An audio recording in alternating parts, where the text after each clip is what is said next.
bukan ngomong aja. Luas ya? Biasanya 15-an. Enggak cenderung lebih. Pasti lebih.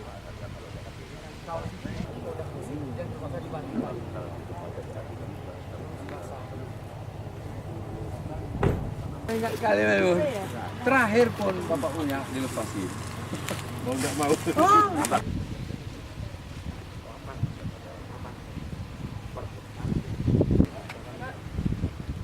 Dia bisa tahan.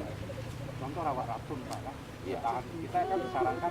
Saya kira memang daerah Aceh Tengah ini satu potensi yang memungkinkan kita berinvestasi di sini karena kami melihat kesuburan tanah, kemudian tanaman tebu yang sudah tersedia sementara pabrik gula di sini tidak ada. Jadi saya kira banyak lagi nanti turunan-turunan daripada tebu ini yang bisa kita kembangkan misalnya untuk peternakan karena sisa-sisa itu bisa menjadi konfit sebagai makanan ternak otomatis. Saya kira juga bisa menjadi pusat daging untuk daerah Aceh di kemudian hari. Saya kira itu.